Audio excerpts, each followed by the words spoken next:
Hi everyone, welcome to another episode of Lessons in Leadership, a podcast brought to you by MLK Search with a mission to drive more knowledge and awareness around leadership within the education sector. My name's Steve Lyons, and in this episode I was lucky enough to be joined by Steve Hill MBE. Now Steve is currently the Deputy Head Teacher of St Joseph's Catholic Primary School in Shaw in Greater Manchester, but he's first and foremost a teacher, albeit a teacher with a bit of a difference, and you'll see why within this episode. Now, Steve has taken on various challenges across the globe, raising over £100,000, all for good causes, as he really pushes those boundaries to help inspire others. In this episode are some amazing tales of those challenges, but more importantly, he discusses how that has had an impact on the lives of the young pupils that he teaches in school, and also how he leads within that environment as well. I couldn't stop smiling throughout this episode, and I think you'll be the same when you watch it. There's some amazing stories in there. There's some really touching parts of those stories as well that will sort of hit you in the feels a little bit, and you really get a sense of how that shaped him and how he teaches, and also how it shaped the pupils and inspired them as young people on a daily basis when he's discussing it with them. So enjoy the episode. Don't forget to subscribe to the channel, whether it's on YouTube or Spotify. But yeah, have a great time listening to this, and let us know what your feedback is as well.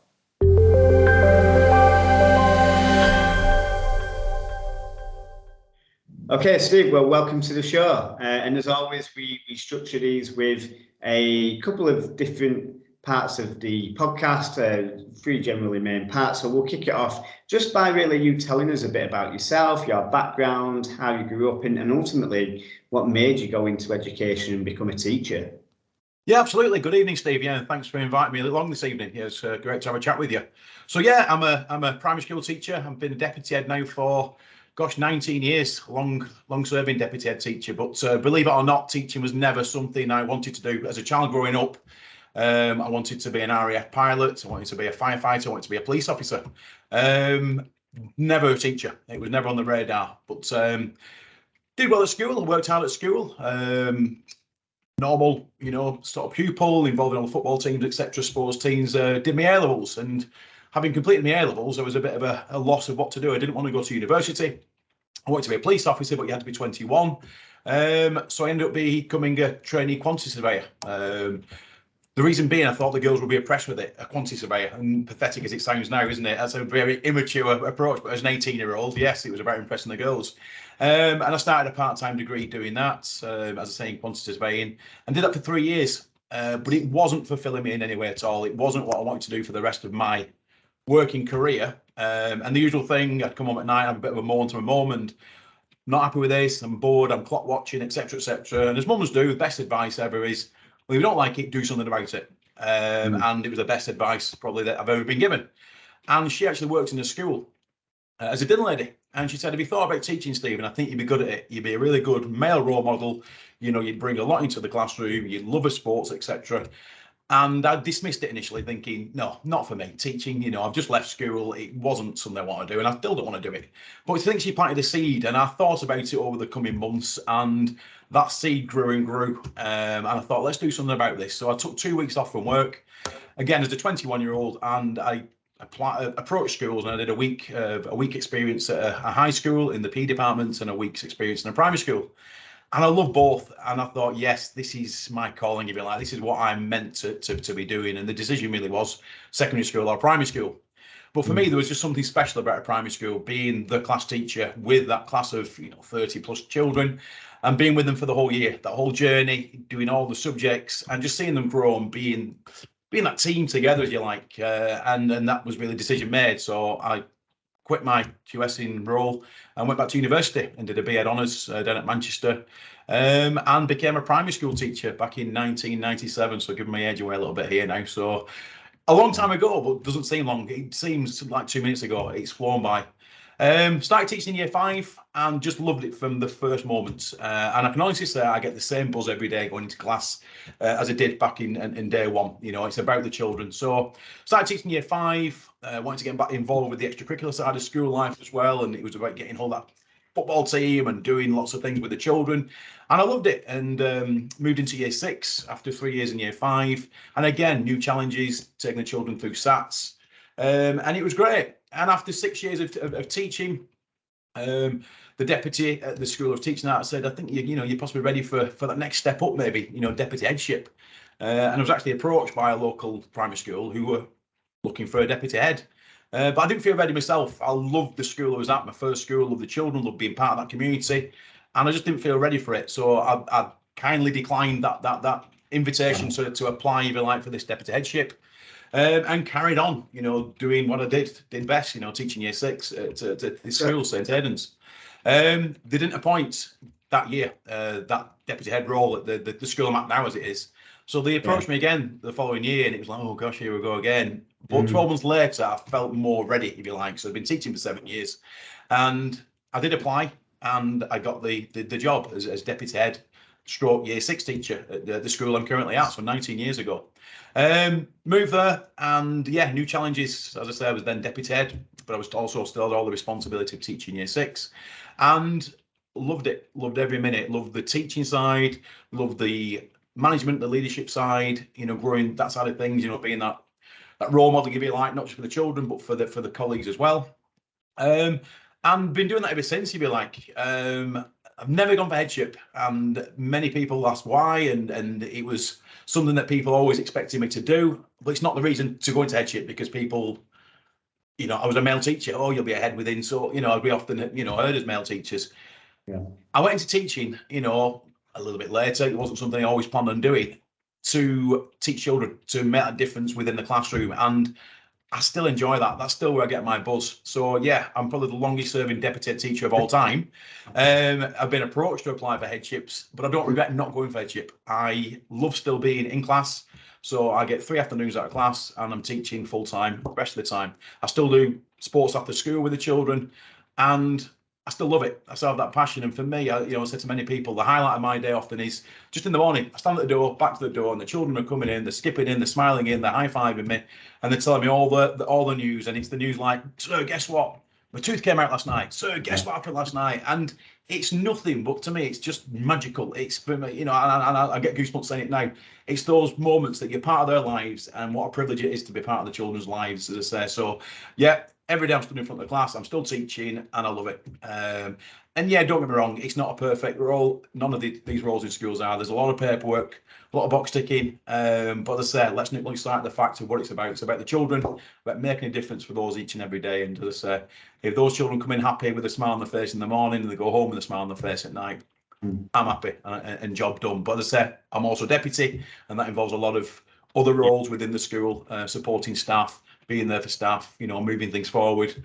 But yeah, I've got a great role. I wouldn't want to not be in the classroom, but as I say, I know I'm a bit of a rarity being a teaching deputy these days. Yeah, of course. So I mean, in regard to when you were younger then, Steve, what was your impression of school when you were at that age? And so what were you like in school? Yeah, I mean, I enjoyed school to a degree. Primary school, yes, secondary school, I didn't not enjoy school, but I never felt inspired at school, if I'm honest with you. It was something I knew I had to do. I kept the teachers happy, I worked hard, I kept my friends happy, if you like. I got involved in as much as I possibly could. But don't get me wrong, snow days, I loved them because it was a day off school, and I wasn't unhappy if I wasn't in school because I was ill or something, along those lines. It was one of the things. I went to school, I did my work, I worked hard, I achieved well at school, but I wasn't, as I say, inspired, and once I'd left, I wasn't pining to go back, and what have you. So yeah, people often ask me, who inspired me at school, and I don't feel I had many really inspiring teachers. I don't know, maybe it's the generation I come from, which is, as I say, I'm getting older now, and I am from that older generation. But yeah, I didn't dislike it, but I wasn't, like I said, totally inspired by school, if I'm totally honest with you. And here you are now. But so you mentioned sort of when you were just going through that career history and sort of going initially into teaching and getting that first post and then being approached for headships ultimately, really, but sticking where you are as a deputy head. You mentioned within that, Steve, there was almost some apprehension of going into leadership. You were happy teaching, and you were a bit apprehensive. Why do you think that was? It's sometimes questioning yourself. I was in the classroom, as I say, it was my second career, and I was in the classroom, and I'd established myself as a really good, solid, hopefully inspiring teacher, and I was enjoying that. And it wasn't a lack of ambition. It was other people who saw in me that potentially be like for leadership. And maybe I didn't set myself initially. I would have done, I think, eventually, but I was being encouraged to go for it. Maybe I was too comfortable, a little bit of my comfort zone. I think there's always a bit of that in school, that you're comfortable where you are and you don't want to really always take a step out of that comfort zone at that younger age. I'm glad I made that leap. But it was little things. It was things like, looking at the job specification and thinking you'd have to do whole school assemblies. And that, I love doing them now, don't get me wrong. But at the time, it was like, oh my goodness. And it's those little stages, isn't it? When you become the NQT as it was now. I know it's ECT now, isn't it? It's that, as a student, you work with a small group of children, and that's something really quite special. And then you've got to do the whole class, and that's quite daunting. And then it's, talking in front of the whole school and doing assemblies. That's the big step. And it's doing assemblies in front of the parents, all these little things, but then they become second nature. So that was one of the things, like I said, doing an assembly in front of the school. God, I'd never be able to do that. I love doing them now. And, I do talks in other schools, and I do award evenings, on the back of, some of the other things I've done in life. And it is, as I said, there's always going to be that coming out of your comfort zone. But now I'm a massive advocate of coming out of your comfort zones. Children of all ages, come out there. That's where the magic happens. Yeah. So that was the apprehension. And I think I was just happy in my role. I wasn't that going into teaching to become a head teacher in record time. I was happy being that class teacher and making a difference with those children. And I know that people who are a bit apprehensive about going into leadership, it's then that next step up. Well, you can make a difference for more children. You can make a difference for the whole school rather than just for your class. And that's been said to me a few times, and I'm still deputy, but it is about, yes, you've made a difference for those 30 children. Well, have that strategic role, if you like, of making a difference for the whole school community. Yeah, of course. And, which segues into my next question quite nicely, in terms of stepping up into and having a wider impact. Aside from that, what was the major learning curves for you once you stepped from being class teacher into senior leadership within a primary school? What were those initial learning curves, what that stood out for you that you had to sort of overcome when you first got into that? Yeah, it was massive, because as a class teacher, you go in and you can close that door, and that's it. It's you and your children, and that's pretty much your role, isn't your responsibility. It was having that responsibility, being in year 6 as well, and everything that goes with that, but that added responsibility of pretty much so many other things. So it's all the staff who will come to me, as opposed to going to the head teacher. So it's that go-between, isn't it? As a deputy, the office takes the worst role in the school, because you're the go-between between the head and the staff, and you're the sounding board, which is absolutely fine and a bit of a cliche. But often we say, my door's always open. Come and see me. But it was a case of that wasn't good enough. It was getting out and seeing people. So in the morning, making sure I'm in first, get all my organisation sorted, my classroom sorted, and I've got time then from 8 o'clock onwards to get round and see people, check they're all right. So it was being responsibility for more than just my class. It was being responsible for obviously curriculum areas, but also bigger areas, part of the budget, but staff generally, day to day, dealing with their problems, dealing with any issues that they may have, and being there for them on top of being there for my class as well. So it was those two roles. But I felt I soon got into the swing of those things, and it was a sharp learning curve, and I felt I did a good job of it in the early days, and then continue to do so today, I hope. Yeah. Would you change anything about, if you could go back and look at yourself when you first started out in leadership in education? Would you change anything? Would you do anything different? Or you're an advocate for, no, I wouldn't change anything because it's got to, you are who you are today, or would you change anything initially? Yeah, nothing massive. No, I'm really happy with the way my career's gone and what have you. I think maybe in the early time when I became a deputy for the first year or two, I maybe put much emphasis on my class. It was still, I was more first a class teacher, deputy second, and it was really not your deputy first, teaching second, if that makes sense. I mean, I can always say I'm a class teacher, my class are very important to me, but and you shouldn't not put your class first, but I still saw myself as a year 6 teacher and then as a deputy, when it really should be deputy who then also taught year 6. But that was for the first couple of years, and I think I soon got into that role, and people did come and approach me, confided in me. I helped sort problems out. I was there to help with discipline, obviously, and behavioural issues across the school, and embrace that role, and love doing the whole school assemblies. Couldn't get enough of them. The one thing that was really quite a frightening prospect.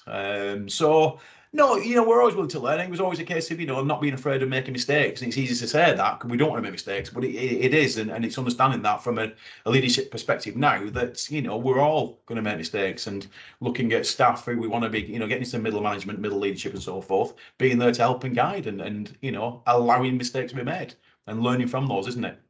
Yeah, of course. Yeah, completely. And so let's fast forward a bit, Steve, into, obviously all the fundraising that you've done and the amazing things that you've been involved in outside of the classroom. How did you get into sort of doing the fundraising? Because obviously you've raised so much money, you've done so many different things, you've impacted so many different people's lives by doing what you've been doing. How did you initially get into that, and sort of what was the catalyst for maybe starting to do those things? Yeah, it was. I mean, I know exactly what it was. It was back in 2009, really, because I'm a big advocate for quotes. I can and I will. Watch me. So my classroom's full of quotes on the wall, and getting those children to come out of their comfort zone and to try football or to try this or to try that and not be afraid of making mistakes. And it was just a moment. I think I thought, am I actually just preaching to these children, or am I showing them that what I'm saying is possible? And a big saying for me to the children is, through self-belief and hard work and determination and never giving up when things get tough, anything in life is possible. And, I talk to the children about, our dreams for the future, what our dreams are, and talking about who's got big dreams. And, it's a conversation I have regularly with them. And when hands aren't going up and children have got low aspirations, I'm thinking, oh, there's something wrong here. And, that conversation that, we're all entitled to big dreams, and our dreams should be so big, so massive, that they excite us so much, they even frighten us. And nobody in the world's got the right to tell us our dreams are too big. But you got to believe it, and you got to work hard for it, and you're going to get setbacks. Part of life. Keep moving forward. But I felt I wasn't doing that myself. I'd lost sight of my own dreams in many ways. I got wrapped up in the job, and I was preaching to these children, and it was a case of, right, let's get out there. I've always loved the outdoors, always loved adventures and challenges. I played a lot of rugby, and I've lost sight of, as I said, what my massive passion was: the outdoors, pushing my boundaries, challenges. So I decided back in 2009 to, right, I'm going to go and climb Mount Kilimanjaro, something I'd never done anything like before, real high mountain in Africa, somewhere I'd never visited before. And that was going to be me saying, right, I'm going to go and get out there, have my own adventure, have a great time in a country, as a continent I've not been to before, but involve the children in that. And Sir's going to take himself out of his comfort zone. I'm going to push my boundaries. It's going to be really tough. And when it does get tough, I'm not going to give up, and I'm going to come back with some really great tales to share with you. And I was really taken aback by how much the children got involved in that. They were so excited about the adventure I was about to go on. And it was the children who said, can we raise some money, sir, for the local hospice? That's a great idea. And they just got fully involved, and they organised all these fundraising events. And they got involved in my training, and they held me accountable. That, did you out train last night, sir? And I had to get out, So tonight he's throwing it down. It's dark, and the last thing I want to do sometimes is go out training. But I knew they'd be asking me in the morning. They were my the cheer squad. And as I said, they held me accountable, as they do to this day. And then as I left to go, it was in the school holidays. They'd all written me letters to take with me and to open each evening, and it was just a magic moment. Thinking, wow, these kids have actually totally and utterly bought into this challenge. And for me, it was planting that seed of adventure with them as well, that Sir goes on adventures. Well, when they get a bit older, they can go on these adventures, and opening that world out to them as well, and sharing it with them. So a big thing for me. And off I went to Africa for the first time, and trekked to Kilimanjaro, and summit night was really tough, and it was a real slog to get to the top, a high altitude, burning legs, gasping for air. But I got to the summit and got quite emotional at the top of Kilimanjaro, and the guide turned to me and said, congratulations, Steve, you've conquered the mountain. And that's just as the sun was rising over the African plains, and I got a bit emotional. I thought, what's happening to me? But it was just an amazing, it'd been a lot of investment in it, a lot of training, and it was something that took me well out of my comfort zone, as I say, and I got to Yuri Peak. And I was excited to get back to share it with the children. In camp at night, I'd been opening the letters and reading their good luck wishes, and we believe in you, sir, you can do it. And it was, one letter said, don't open until after summit night. And it was, well done, sir. And it was just magic. And it just opened a completely new dimension to teaching for me, but hopefully for the kids as well. And as I say, I got back to school, put a PowerPoint together, shared the whole adventure with them, and it was just brilliant. And the question they asked me has gone down in history now, and as we'll talk about it maybe later, was, what's next, sir? And from there, from 2009 onwards, Mr. Hill's Challenges was born, if you like. So every year now I take on 2 or 3 challenges to raise money for charity, but more importantly, to push my boundaries, to get me out there, but to bring the experiences back to the classroom, and to as I say, inspire the children, and to widen their education. And they get very excited about it. So every September I have a new class. And in that first week, that question's always asked, what's our challenge this year, sir? What's our challenge? not what's your challenge, what's our challenge. And that's just brilliant. As I said, they're fully involved and they come up with lots of ideas. And yeah, you can imagine some of them are wild and wonderful, swimming the Atlantic or, running a marathon on the moon and all that, which I would happily do. But we narrow it down. I get a challenge or 2 or 3 challenges booked throughout the year. And as I say, I'm held accountable then, which is great. And off I go. And it's led me to, as I say, climbing Mont Blanc the following year after Mount Kilimanjaro, to go and trekking through the Sahara Desert. Because it's always different terrain, so it's like, well, you've done the desert, so you've done mountains, go and try the jungles. So it was off to the jungles of Borneo and trekking 200 miles to the jungles of Borneo, an Arctic expedition, and a big dream of mine is to climb Mount Everest. And I did my research on that one and came across an event called the Mount Everest Marathon. So in 2014, I signed up to that. I'd never run a marathon in my life. And here I was, signed up to run the Mount Everest Marathon, one of the highest and toughest marathons in the world. And that got the kids very excited. And it was great, and all fully involved in that. And off I went. And it was, again, giving that message that here I was, taking on one of the toughest marathons in the world, having never run a marathon in my life. And there were doubters saying to me, what are you doing? You're taking on something that's a bit beyond you. Don't listen to the doubters. Get out there. So it's giving them life lessons as well. And it was going to be tough, and I wasn't going to give up when things got tough. And it is taking smaller steps sometimes in life. When things are hard, just slow down a little bit and take smaller steps, but just keep moving forward. Don't be a quitter. Don't give up in life.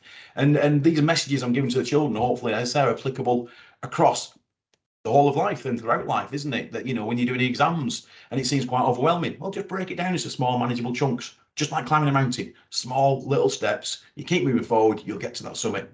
And that is a good lesson in life. Break big challenges up into small, manageable chunks, moving forward, and you'll get there. So Mount Everest Marathon, completed that. Yeah, it was tough, 9.5 hours. First marathon, PB. I was going to be a PB in my first marathon. And again, what an adventure that was, to run a marathon in the shadow of Everest, but then to be able to go back to class and share that with the kids and make it real for them. And then that question, what next, sir? So how do you surpass that? Well, the next year was running a marathon at the North Pole. I was stood at the North Pole running a marathon in minus 60 degrees temperatures. Bonkers. But again, the children are excited. Sir's going to be seeing polar bears. He might get eaten by a polar bear and we'll have no homework when he gets back. All these exciting things. But again, every year I get letters to take with me. They're fully involved in the training. I take the equipment into class. They try all the equipment and all the polar gear on. I'll try the food that I'm going to be taking with me. So they're living the adventure with me. And I take the ties with me, and they're on the backpack that I'm running with, and they're with me in spirit. But they're, people say to me often, oh, you're inspiring these children. Great, I hope I am. But equally so, they're inspiring me. Every year they're saying, come on, sir, push your boundaries. And the North Pole then led to then going to the Amazon jungle, and I'd come across an event called the Amazon Jungle Ultra Marathon. So it's about pushing boundaries, not resting on your laurels in life. And that was 6 marathons in 5 days through the Amazon jungle, totally self-sufficient. And it's like, what am I doing? But it really got me excited. And I'm saying these dreams should excite you. And the kids was just, sir, you're going to see this, you're going to see that, you're going to see piranha fish, you're going to see caiman, you're going to see.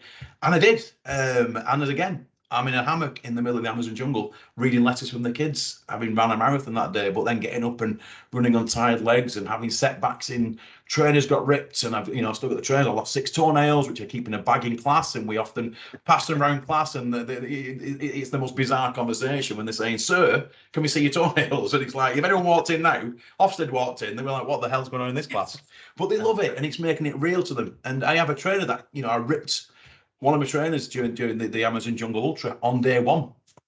And I sat there in disbelief thinking, well, what can I do now? I've no spur trainers, and I've got another 5 marathons to run. And it was a little bit of disbelief, and maybe for 5 or 6 seconds I'd quit. But it was a case of getting the gaffer tape out, zip ties out, and pushing on.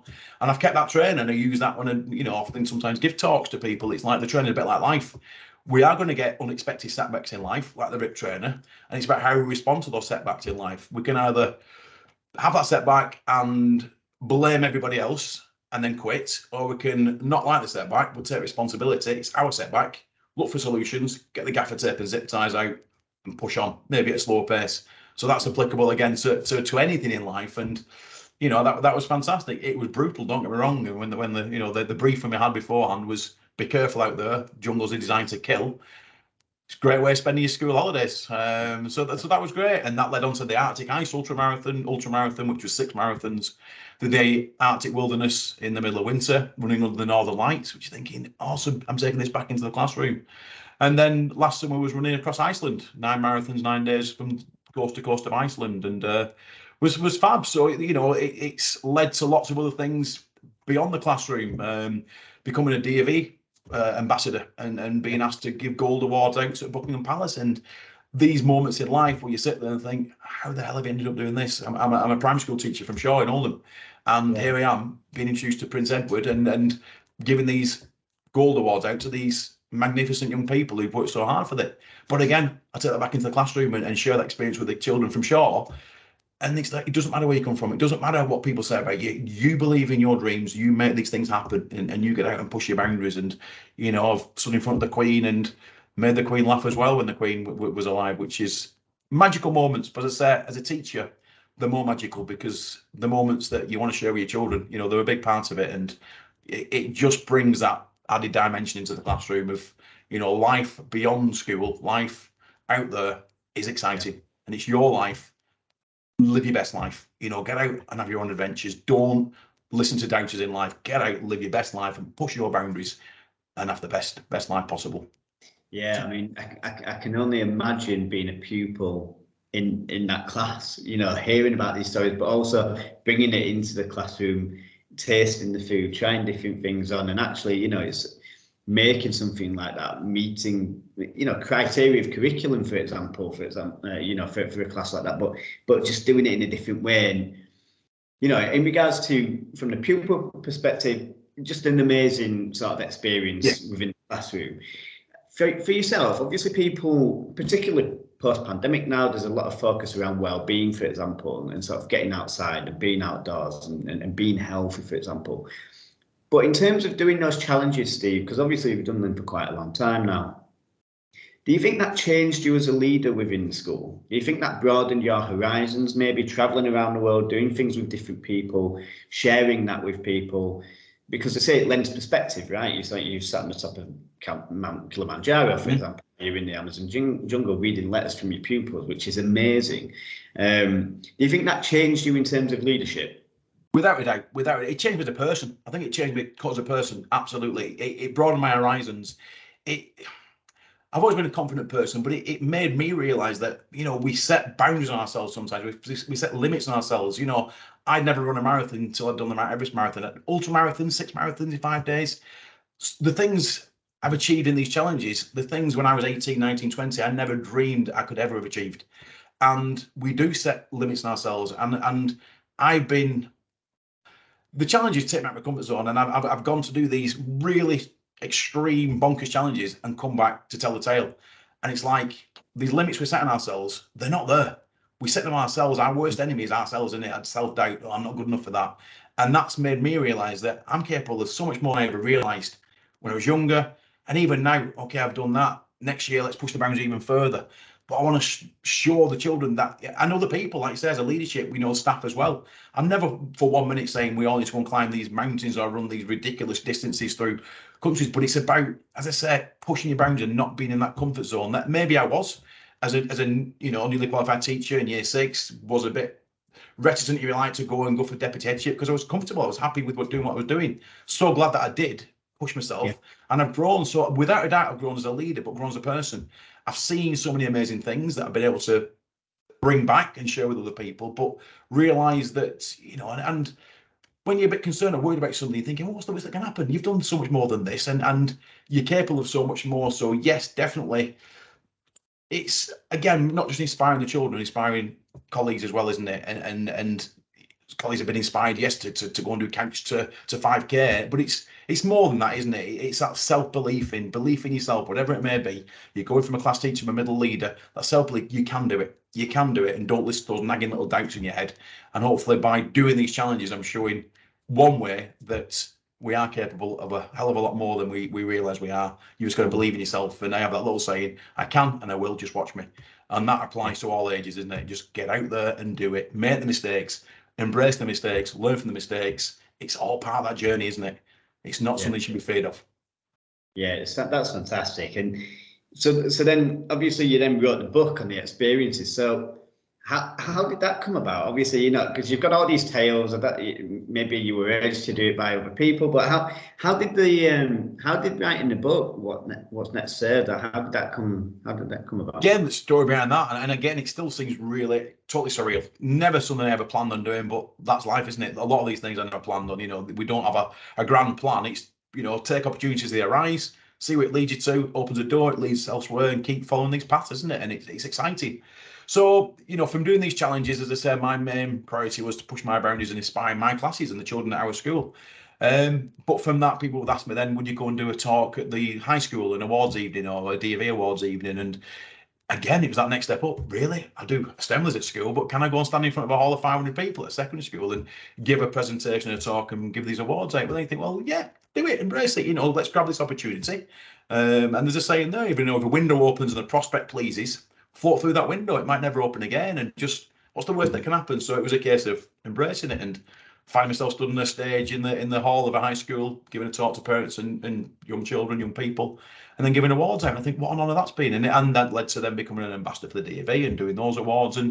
But equally so, going in another school, so from a PPA time of a master English school, I'll try and get into another school and maybe find myself in a reception class, giving a talk about adventure and polar bears and things. And that's equally magical. And a couple of people had heard me do a talk, and afterwards I said, no, I'm really inspired by your talk and the story you've got. You've got a great story to tell. You should write a book. And my response immediately was pretty much laughing it off, saying, yeah, whatever, me write a book, not going to happen. I haven't got the time and I wouldn't know where to start. And that was pretty much my stock answer. Having been down to St James's Palace to give some Gold Era awards out a few years ago before lockdown, you get some feedback from the recipients, and it was lovely feedback about the talk, you know, and about them being inspired, etc., and making them think about their future. And one person in the feedback had said, I'd be very disappointed one day not to read a book entitled What's Next, Sir? And I thought, wow, that is, or would be, an amazing title for a book. I'm never going to write a book, but if I did, that would be my title. And that was four years ago. Now, lockdown started in 2020, now you lose track, in 2019, 2020. And at the beginning of lockdown, I was approached again by somebody who said, you need to write a book. You've got a really great story to tell, and I'd like to give you a bit of help with it. I've written a couple of books and give you a bit of guidance on it. And lockdown has started, and yeah, we were busy in school, but not quite as busy as you are, you know, in term time, you know, pre or post lockdown. I thought, well, why not? Let's give it a go. What's to lose? And it was a 2-year journey of writing, editing, proofreading. I won't want to do it again, to be honest with you, but it was in a way, it brought back a lot of these memories, you know, from the challenges, from the trips. And 2 years down the line, so in June, it was published. So yeah, a book. What's next, sir? I've got a copy to hand here. What's next, sir? How one teacher's mission to inspire his pupils taught him so much more in return, and it's taught me so much that I am hopefully sharing with other people, and totally bonkers. And the highlight, I think the pinnacle of my career so far has been in the summer. So I did a book launch, and the children came from school, and there were a lot of children from school at the book launch, and it was just magical, and they loved it, and they all got the book signed, and we had all the equipment there to try on. So we made like an evening adventure, and they had mealworms that they could try, all nice things, you know, we had to treat these children. And it was just brilliant. It was magical, and the parents were there as well. And the following week in class, I'm doing registration, and I just looked up, and the majority of my class were reading my book, What's Next, Sir? And these are, you know, young children, and they're reading the book, and I just thought, right, just stop a minute and just take this in as a teacher, because this does not happen to every teacher. You know, how many teachers get that experience of just sitting in class and seeing their class reading their book? It don't happen. And not only reading it, but enjoying it. And then I'd ask a couple of questions like, you know, what chapter you're up to? And the responses just blew me away. It was, sir, I've just climbed Kilimanjaro. Sir, I've just been in the Amazon jungle. Sir, I've just met the Queen. They were living the adventures in the book. And I just thought, right, Bennett, job done. I could die a happy man tomorrow. That was me just thinking that's as good as it gets. And they're reading it to this day. So new class now, they got the books. So it's on the it's on my curriculum, you know, class curriculum now. They've got to read the book, but they're enjoying it. And those same conversations again. So I'm up to chapter 8. I'm up to jungle. I'm about to go into the Amazon jungle, and it's like, enjoy it, read it, tell me all about it. And it's just brought a massive new dimension to my life, to their lives, hopefully, to the experience of being in class. And it's, as I say, use that word again, it's just been magical, and something, as I said, I never envisaged. But again, it's taking those opportunities, isn't it? Taking those risks, getting out there and putting that hard work in, and, you know, hopefully reaping the rewards at the end of it. Have you found, Steve, from this book, obviously, because I mean, just you talking about it is inspiring, just the impact it has on, your own classes, most likely the staff that you work with, it's changed you as a person, not just as a deputy head within the school. Have you had feedback from maybe other professionals within the sort of education sector, that are teachers, head teachers that have maybe read the book, that know about what you're doing? So what impact has it had within that wider community of educators, really, and senior leaders? Yeah, I mean, both that and just normal people, if you like. The feedback has been phenomenal. It's one of those, again, isn't it? You write a book, you obviously, you get it published, and you're happy for it to be out there. But once after the book launch, it was out there, it was a bit of a moment of thinking, that's it, it's out of my control now. That book's out. I'm obviously happy for it to be out there, but now people are going to read it and make their own minds up and judgments, and there's no control. I can't make them like it. And it was a bit of a moment thinking, God, what if they don't like it? How can I'm going to handle that? And they said, well, it's out there. The feedback's just been phenomenal across the board. Educators, adventurers, just normal people, for want of a better word. And it's just been blown me away. It's the words used, inspiring. People saying, I've got, a friend who's going through quite dark moments, and then, Lucia loves hiking. I give you a copy of your book. They couldn't put it down. They've read it. They're going out for the first walk today, and they've not been out walking for 6 months. And they're thinking, this book's affecting people in a really positive way. Children who wanted to go now and climb Snowdon because Sir's done this and Sir's done that. Children at school saying, Mr. Hill, when I'm older, can I come and climb Mount Everest with you? These are 7, 8-year-old kids who have got these big dreams now, who want to come and do these things. Again, parents from past people's coming and taking a book and giving it to their parents who said they've got dementia and they used to love reading, and they used it, but I give him the book and he just sat there and read it and didn't put it down, and it's just had an amazing effect on people, and there's not been a negative comment from it. People taking a holiday, people are sending me photographs from where they've been on holiday. So I've had photographs from New Zealand, Australia, South Africa, Bolivia, Iceland, and it's just been amazing. And the feedback has just been, it's made me realize that I've lost sight of my dreams, and I'm going to do something about it, and I'm going to do that. And people buying it for their teams. So I've got friends in the NHS who run teams of people, and they bought a copy for the whole team because they want them to be inspired by that book. And it's just something that I just never envisaged. You've got children of 8, 9-year-old reading it and enjoying it and living the adventure of getting in the Amazon jungle, but adults of all ages just saying, I couldn't put it down. I read it in 3 days, and it's my go-to book, and I'll just dip into it and read a chapter because it's just totally inspiring me. And it's asking me questions that I've lost sight of, and thinking, yeah, what are my dreams? What were my dreams? Well, let's do something about that and get out and do and follow. I'm going to send you a copy of it so you don't have to read yourself and see what you think. Yeah, it'd be great. It'd be perfect for my daughter, and putting us to bed and reading through the stories and things like that. Because we do like to travel as a family as well. So yeah, I imagine it's so inspirational. I mean, I was looking at reviews of the book actually online, and it was just the comments and the 5-star ratings and everything on there as well. And it's just, yeah, absolutely amazing. And, I can imagine, you talked about before, potentially people having a bit of trepidation about maybe going into leadership in schools for, to come back to that. But actually seeing someone like yourself that is a deputy head, that's been deputy head for a long time, who still manages to do something like this and have an impact, do you think that might attract more people into leadership roles that maybe didn't consider it? Because I think a lot of, maybe the perception is that people look at a deputy head or look at a head teacher and think, that's a busy job, they look stressed. I don't, so I'll sit in my comfort zone for maybe another couple of years teaching in the classroom. Because I've heard that sort of in our sector, in the recruitment side of things, is people saying, yeah, you see the head teacher stressed all the time, they seem to be doing absolutely everything, maybe not for me that. And you think people maybe that know about your story now might think, actually, Steve does that, he's been a deputy head for a long time, but he's also doing these challenges, and look at the impact that that's had. Yeah, you'd like to think so, because it is, and it's coming to it with a smile on your face and not letting, it is a busy job. Of course, it's teaching itself is a hard job. It's never been harder, more demanding in many, many ways. And leadership also, equally so, with the stresses of budgets and so forth.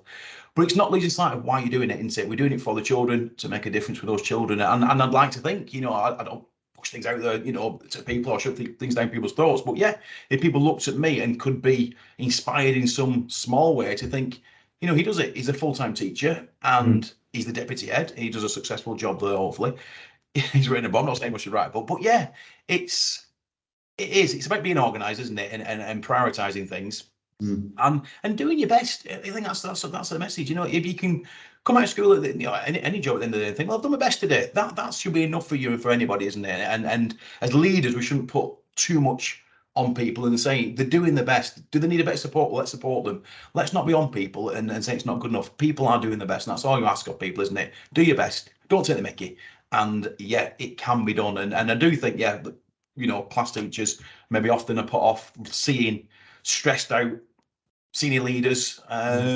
And it's easy for me to say that, you know, I like to have a good outlook on life, and getting out running at night and the training and the focus of training for my next challenge keeps me in a good place and focused, and having that cheer squad, as I say, of the children does. And maybe not everyone's got that, but it's having that, isn't it? You need something outside of school as well, whether it's writing books or running through jungles and so forth. But it's taking that risk, isn't it? It's coming out of that comfort zone. That's a big thing, isn't it? It's all right being comfortable, but let's not be comfortable for too long, because as I say, I'm a firm believer, you come out of that comfort zone and magic happens, and get out there and give it a try, isn't it? Dip your toe in and give it a try, and just go into it for the right reasons, you know, to make that difference. So in terms of, I don't know how involved you are maybe with the recruitment side sort of where you are now as a deputy head, Steve, but in terms of people that maybe step up as an assistant head within the school, or maybe that are looking for a senior leadership role, do you, obviously having that experience of leadership yourself, but you know, having this experience of doing big challenges and stepping outside your comfort zone and giving things a try and being resilient, for example, are they things you look for let's say applicants into roles within school leadership? Does that experience almost dictate of, yes, these are the qualities I'm looking for, someone that's resilient and things like that? Has that affected you in terms of when you're maybe interviewing somebody for a leadership position? Yeah, without a doubt. And I think I've always looked at the person you're interviewing, isn't it? You know, look at that person. How do they come across? Let's get a little bit beneath the surface, what you're about, you know, and that's always one of the first questions. It tells a bit about yourself. But let's get a little bit deeper than that. You know, what sort of person is this? You know, what are they doing beyond teaching? You know, have they got some interest beyond the school? Have they try new things? Do they put themselves out there? You know, are they willing to get involved in the school life fully? And it's a big thing, because it's all right having qualification on paper. It's about that experience, isn't it? What they're bringing to the school. You know, could I work with this person? You know, what they're going to bring to the school. And I don't know what everyone's looking for in an interview, but without a doubt, I'm looking for that resilience, that determination, that to see things through to the end, isn't it? And yeah, put yourself out there without a shadow of a doubt, as I say. And that has possibly come from, you know, these last 13 years of getting out there and doing these ridiculous things. Yeah. And do you think, yeah, in your opinion then, Steve, and if we keep it school-based, for example, what do you think makes a good leader in school? So aside from, we obviously mentioned a couple of things like being resilient and things like that, what do you think makes a good leader within a school setting?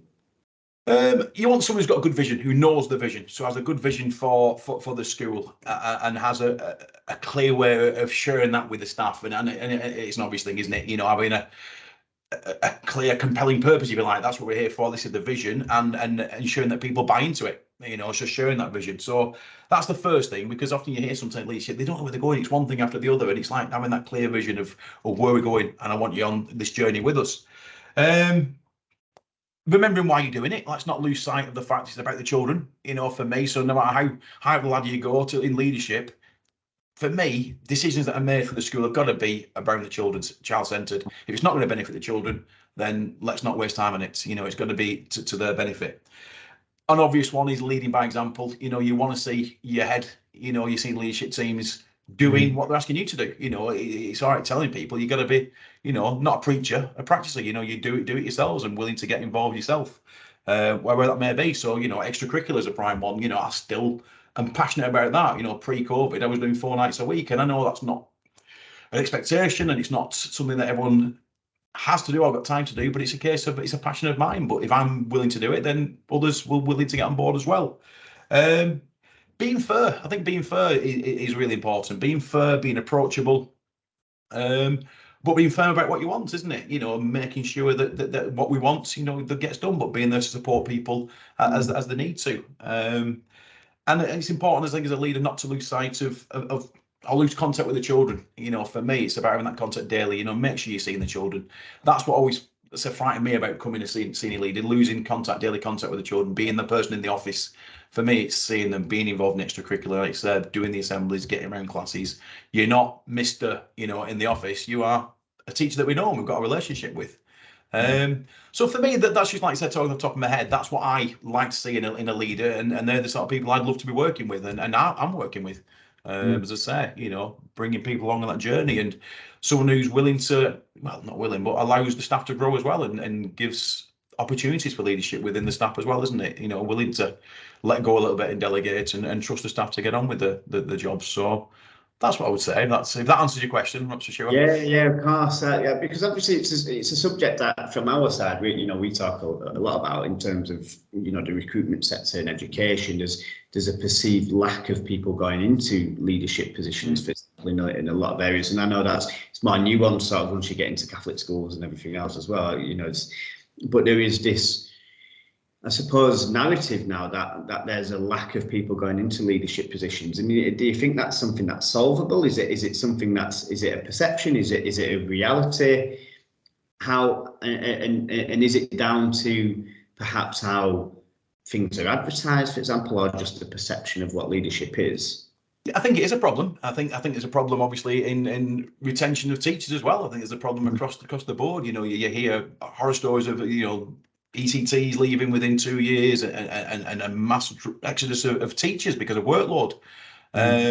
Leadership again, yeah, absolutely. You're seeing budgets never been tighter, and deficits, and people see that and they're stressed, and you think, well, that's not why I came into teaching, to be balancing books and having those stresses. And I think it is a perception that people see. It's just not worth the stress that they see maybe some leaders under. But I think it's the education in general. I think it's education system, teachers. There's a problem. We need to do something about it, as I said, because it's one of, if not the most important sectors. It's our next generation, isn't it? We've got to get it right, educating these children. And yeah, budgets are so tight. It's a massive issue. So yes, it's certainly a very pressured job, and a lonely job in many ways, being a head, isn't it? It's as I say, you're in that office and you've got a lot of big decisions to make, and for some people it's, well, no, let me just stay in the classroom and become a middle leader maybe. Yeah, of course, and it's not just a direct impact, I suppose. It's the whole school, it's the community, it's the ties that you've got to outside organisations as well. So I suppose it's quite a heavy burden, and a lot of what I talk about, whether it's on socials or within podcasts and things like that, is maybe that attraction piece, really, that comes with leadership, in terms of, because the process, obviously, of an interview can be, we've had other guests on here talking about it, where it's maybe a 1-day process, a 2-day process for a head teacher, different scenarios, different pressures within the interview, really to dig into that person and how they handle situations and how resilient they are and how they prioritise different tasks and things like that. And I think that's great. I think the way the interview actually works is great. I think, you really put people through the paces, because, a lot of our messaging, I suppose, is the bit that happens before then. The advertisement that goes out, that looks a bit like just a job description, or how well you're assessing people before interview, or even the attraction piece, which I think is a big thing, because you might have, let's say, 5 schools in one area that are all looking for a deputy head, looking for the next Steve Hill, for example, to sort of walk up. And do you think there needs to be change in that, or do you think it is just a numbers game? Sort of, what's your perception of that, Steve, in terms of that? Yeah, I mean, off the heads have long gone, if you like. They were a personality, weren't they? They were very charismatic. They were a head teacher. They do some teaching, and it was a totally different job. I think 20 years ago, maybe 15 years ago, it's a totally different job now. You are, as I say, you're managing budgets. You're managing a lot of the finance side of things.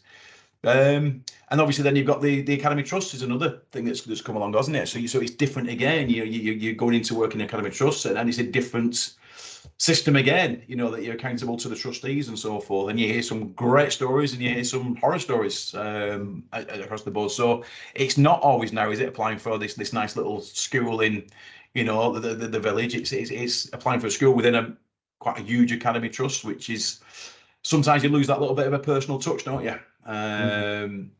So as I said, I think headship has changed. Heads of 25 years ago when I started, I think, yeah, I could have been a head in those days, because it was, you were the head of a school and you were part of that school and you were visible and you were, yeah, the head teacher.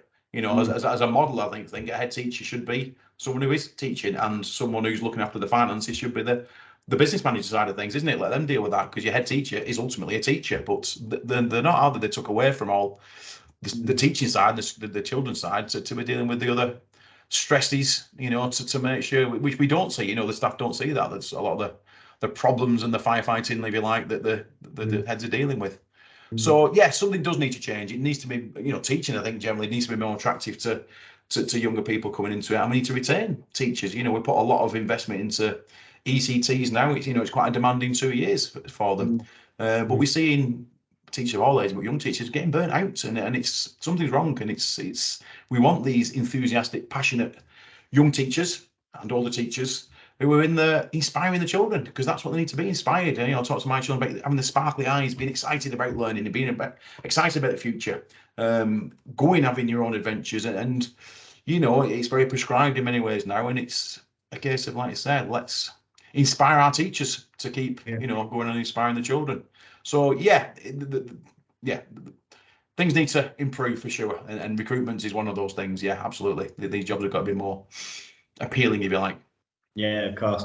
And you mentioned then, in terms of ECTs, for example, getting burnt out, and really it should be about enjoying being in the classroom, and sort of, and that impact on pupils, and seeing those sparkly eyes, and really achieving that rewarding sense of teaching, which sort of segues really quite nicely into our sort of third piece of our podcast episodes, which is like those top tips really for anyone that's going into, maybe leadership, maybe an existing leader that's thinking about maybe a next step up, or even anyone just going into education, I suppose. In terms of, you've got all this experience, you've worked in education for such a long time, you've done so many amazing things, you've got such an inspiring story and a wide perspective of education, but also of young people, I think, just in general, just people. What would your sort of top tips be for anyone maybe stepping into a leadership role in the school, or even just into the classroom? Again, it's going back to, do it for the right reasons. Don't be going into leadership for the money or the status, and go into teaching for that. It's sometimes you see, graduates thinking, well, there's nothing, I'm going to teaching, and it's not the job. It's not a job as like, it is, let's say, a passion and so forth. It's not a job you're going to for the money. It does become a big part of your life, and you've got to be passionate about it. So going into it for the right reasons, go into it your eyes wide open, and remember why, as I said, going into it a little bit later myself, I think was a good thing, having experienced, the working world beyond school. And enjoying those children, and as a class teacher, enjoying the children. They are challenging at times, and there are times when you think, oh, come on. But they're children, and they need guidance. They need us to be there. They need us to be those role models, don't they? And to invest in them, and never give up on them, if you like. And that's our role. That's our job. And it's not just about delivering the curriculum, which is fine. It's our job, but it's about, as I said, doing it in an inspiring way, inspire the children, isn't it? Get them excited about the learning, get them excited about life, by sharing sharing a little bit of yourself with the children. You are, in the primary school, we are part of their lives for that 12 months and beyond, and enjoy that journey with them. Even so, into leadership, isn't it? If they're considering it, again, doing it for the right reasons, to make that bigger difference, to develop themselves, not just to chase the money, because you'll soon become disheartened and possibly leave the profession, which you don't want, isn't it? It's doing it to make that difference. Tips again, it's always one, isn't it? Being organised and getting that balance. Being fair on yourself without it can't become everything. You've got to have that, something beyond school. So be disciplined with yourself and being organised. Being fair and approachable, with your staff. Don't lose touch with your staff as you're going up the ladder, as it were. But equally so, for me, don't lose touch with the children. Make sure you still have that daily contact. Why we're working in schools in the first place. We're not working in an office block in Manchester. We're working in a school. Be part of that school, isn't it? And still be part of those children's lives on a day-to-day basis. And you possibly can. Try and do something after school with them 1 night a week. Tonight I've been out, in the rain, the wind, doing football with the year 5 and 6s, and it's just great. They're running around, they're getting muddy, they're laughing, they're joking. You're joining in with them, you're knocking around a little bit and getting them muddy, and it's a joy. And I know it's a difficult one to say because people are so busy and there's a lot to do, and there's a pile of books to mark in class, and there's a display to put up, and there's a lot. And don't get me wrong, I know all that, but if you're not involved in that little bit of extra after school, you're missing out on another dimension for me. That bit where the children see a different side to you and you see a different side to them, and you're seeing those children that maybe from a different year group, or those children who sometimes struggle a bit in class, excelling on the football field or the netball court or whatever, and you develop a stronger relationship with the children. And that's always been a big thing for me, being part of the extracurricular, and it's something I always advocate to people. Get involved if you possibly can, do that little things, taking them to a tournament and just seeing those children and developing that team spirit and seeing that confidence grow. You just see something a bit extra that's beyond the classroom. So as I say, no matter where you're going, still have that contact with the kids, because they will put a smile on our face every day, aren't they? They're the ones that they want to share little stories with us, those little teeth that are falling out and all the little things. It is a joy, and as I say, they're the priority there. And I have a line of kids at my desk in the morning and wanting to tell me some news, and it's like, well, if I can't give them 5 minutes to listen to this news, we've lost the plot, haven't we? Really, if we haven't got the time to listen to them. So those would be my just general tips. But for sure, if somebody's contemplating it, go for it, because it is the most rewarding, the biggest privilege, being part of children's lives and teaching, whatever level you're working at, as I say. And if you're definitely considering going into leadership, go for it. Absolutely, get the experience you can in school and go for it. But as I say, but always be fair on yourself and just do your best. And good luck to anyone who's considering that. As I say, I've been doing it for 19 years. I'm still smiling. I've still got a bit of hair. And I'm still, as I say, still buzz off of it every morning. As I say, when I go in, it's the greatest job in the world. Yeah, that's fantastic. And I suppose one of my final questions, Steve, and I didn't want to be cliche and say what's next, sir. But do you think you'll write another book, maybe, if you're going to carry on doing challenges? Would there be a sequel to that? Would there be, because obviously the impact of the book has been massive, probably not just within your school, but in that wider community. And like you say, people are just not being able to put it down, and I'm going to read it, and I already know sort of my father-in-law, for example, he's going to love it because he's a big sort of walker and loves going around and seeing different places. He's going to absolutely love reading that, and he's a big reader of books and travel and stuff like that as well, so he'll definitely enjoy reading it. So do you think that could be in the pipeline in terms of maybe putting a sequel in? Could be. I mean, I have no intention of slowing down at all. I'm looking for my next challenge. As I say, it's one of those things. I mean, I go to Uganda every year, and I've set a charity up, as I say, and we support projects in Uganda, again, which involve the children with. So, I take things over every year. We've built a school and a dormitory over there, and that was a life-changing moment, again, going there and seeing what a massive difference it can make. And again, the children are fully involved in that, getting to know children in Uganda and what a difference we're all making together, as part of the class, the school.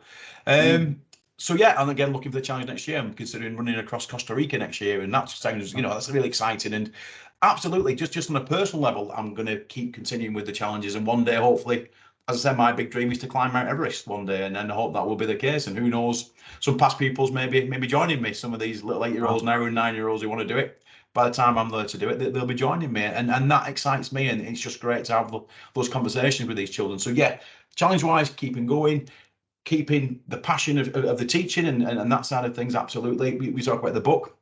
I've considered maybe writing a set of children's books, like a box set of 7 books, which is, the adventures of Mr. Hill, but with a character that goes on these different adventures, one in the jungle, in a desert, in on the mountains, and what have you.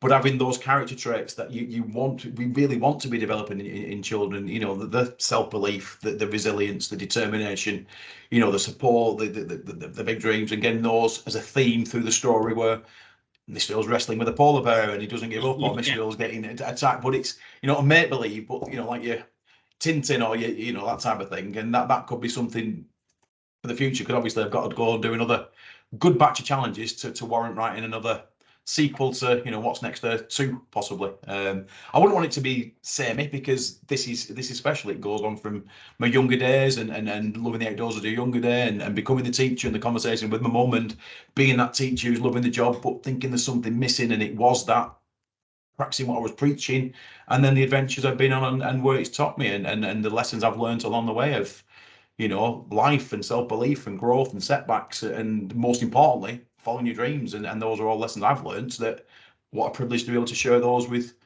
other people, of all ages, and for the feedback to have been, wow, it's awoken me to what I'm here for and what I need to be doing. And it's like, wow.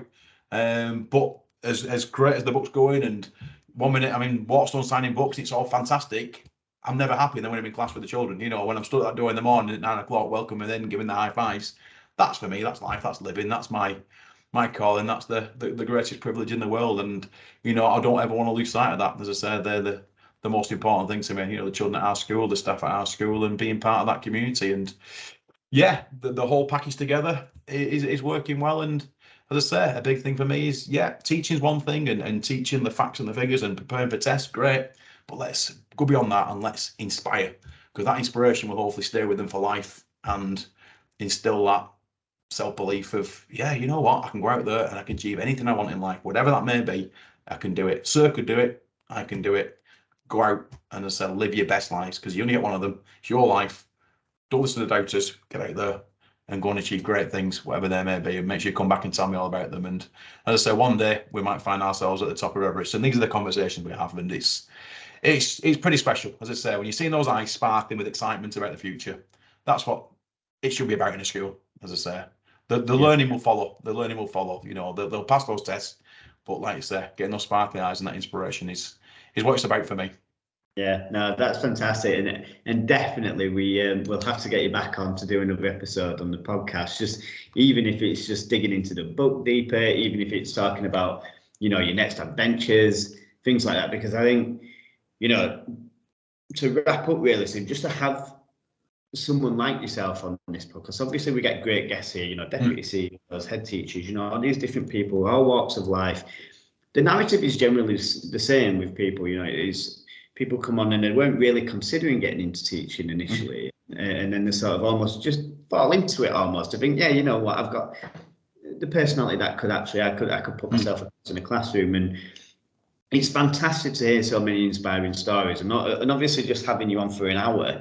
Like, I'm walking out of here thinking I need to read that book ASAP. So it's inspiring, and I taught secondary for a few years, and my wife's a teacher as well, so that almost gives me that fire back, even though I don't teach anymore. But I understand that relates, especially having young children myself as well. So, I'm sure people that listen to this podcast, whether they're in leadership, whether they're just in education as a teacher, or whether they're not even teachers, I'm sure just hearing what you've been saying on this episode will be so inspiring to them. So, from myself, really, just thanks for coming on and just discussing part of what you've done, particularly sort of within the education sector. I think it's absolutely amazing what you're doing, and I'm so glad you're just going to continue doing that as well. So I'm just really excited to see what other challenges you get involved in. I'll just be sort of following that now with a keen eye all the time, and sort of checking in and being heavily sort of involved in giving that exposure really. And obviously, I'm sure there's, and we'll share the links to obviously your website and your book and stuff, but obviously you're raising money for charities, which is obviously important as well, and we'll be donated to that as soon as we get off this podcast, and we'll share the link and everything with this, and we'll be putting that out there for people to sort of have a look and donate if they wish to as well. So yeah, Steve, thank you so much for being on the podcast. It's been a real pleasure, from just touching base with you maybe just over a month ago to being here and doing this episode. It's just been absolutely fantastic. So, from the bottom of my heart, thank you so much for coming on to the show. Steve, thank you so much. That means a lot to me. Thank you. Really appreciate it. It's been great chatting with you. Thanks very much. No problem at all. Thank you, Steve.